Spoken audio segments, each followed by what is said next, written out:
Welcome to Grandma's Bedtime Stories. One lone little bear sitting in his chair, waiting for a story to be read. And what kind of story is it going to be? Something about a bear. The Berenstain Bears. Forget Their Manners. By Stan and Jan Berenstain. There was trouble in the big tree house down a sunny dirt road deep in bear country. Trouble with manners. The bear family's trouble with manners was that they forgot them. At first, it was just an occasional please or thank you that was forgotten. Then there was a rude push without an excuse me. Then a reach across the table instead of a please pass the broccoli. Mama Bear wasn't quite sure how or why it happened, but she was sure of one thing.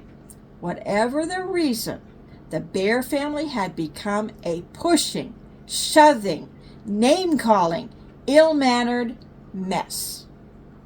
At the table, it was even worse. They were a grabbing, mouth-stuffing, food-fighting, kicking under the table super mess. Of course, Mama Bear tried to correct Brother and Sister Bear's behavior. She tried coaxing. She tried complaining. She tried shouting. She tried going to Papa for help, though it sometimes seemed to Mama that he was part of the problem. Papa banged on the table and shouted as only he could shout, but nothing really seemed to do any good. Mama didn't like what was happening to her family, not one bit. Something had to be done. But what? The best way to fight bad habits, she thought, was with good habits. Then she thought of a plan. She got a big piece of cardboard and a marker. At the top she wrote, "The Bear Family Politeness Plan." When the plan was finished, she called a family meeting and showed it to Papa and the cubs. It certainly got the Bears family's attention. Mama's plan had a list of all the rude things she wanted to stop. Beside each one was a penalty, a job or chore that went with it. If you forgot a please or a thank you, you had to sweep the front steps. If you pushed or shoved, you had to beat 2 rugs. If you got caught name-calling, you had to clean the whole cellar. "But Mama," sputtered the cubs, "you're not being fair." "It seems to me," she said, "that you're the ones who aren't being fair to yourselves or anyone else. That's what manners are all about, being fair and considerate. Manners are very important. They help us get along with each other. Why, without manners—" "Your Mama's absolutely right," interrupted Papa. "Thank you, Papa, for your comment. But interrupting is number 3 on the rude list, and the penalty is dusting the downstairs," Mama said and handed him the feather duster. Said Brother. "This looks serious. I think we'd better come up with a plan of our own, or we're going to be doing a lot of extra chores." "What sort of plan?" asked Sister. "Well," he said, "instead of just being polite, we'll be super polite. We'll please and thank you so much that Mama will get fed up and call the whole thing off." "Yes," said Sister, "we'll be so polite she won't be able to stand it." They put their plan into action. They were super polite. On the stairs, "After you, Sister dear." "Thank you, dear brother." In the hall, "Excuse me, brother dear." "Why, certainly, my dear sister." Waiting for the bathroom. "Terribly sorry to have kept you waiting." "Think nothing of it, my dear." But it didn't work. the way they expected. Mama didn't get fed up at all. And after a while, brother and sister forgot about being super polite and were just polite. At the table, "Pass the honey, please." "Certainly." In their room, "Would you like me to help you pick up your toys?" "Thank you very much."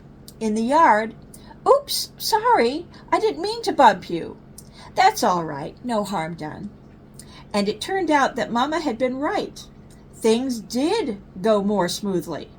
Once they got into the good manners habit, they didn't even have to think about it. But it wasn't so easy for Papa. He was the one who got fed up. It's a little harder to change habits when you're older, and he had to do quite a few extra chores for forgetting his manners. "I'm glad to get out of the house, away from that politeness plan," he said as he drove the family along the highway on a trip to the supermarket. "Manners and courtesy are just as important away from home, especially on the road," said Mama as they stopped at a stop sign to let pedestrians and other cars pass. "They help us drive safely." "Well," grumbled Papa as they all went into the busy supermarket, "I think you can have too much of a good thing. You've got to have common sense along with manners. Why, if you let everyone go ahead of you at the checkout, you'd be there forever. And sometimes you have to interrupt."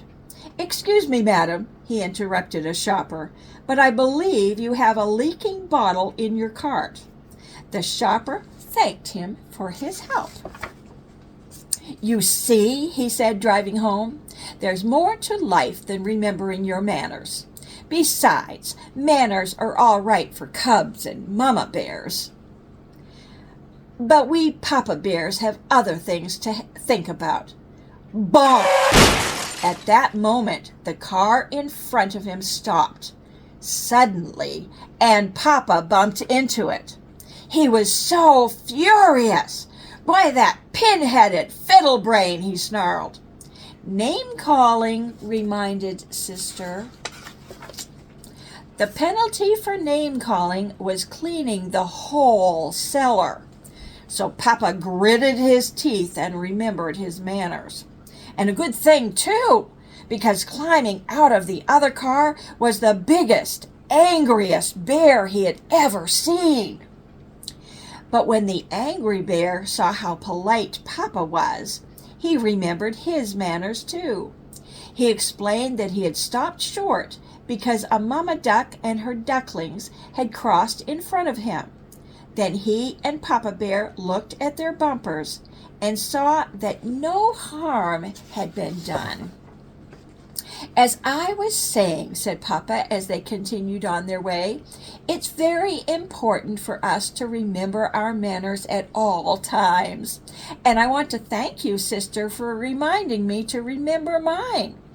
"You're very welcome, I'm sure," said Sister Bear politely. Wasn't that a polite manners book? Did you enjoy it? Did you learn something? Maybe the next time at the dinner table, or when you're playing, or when you're out somewhere, that you can have polite manners. Be polite this week and see the change that you can make in some people. Thank you for being with me today, and I'll see you back next week for another story. Bye-bye now.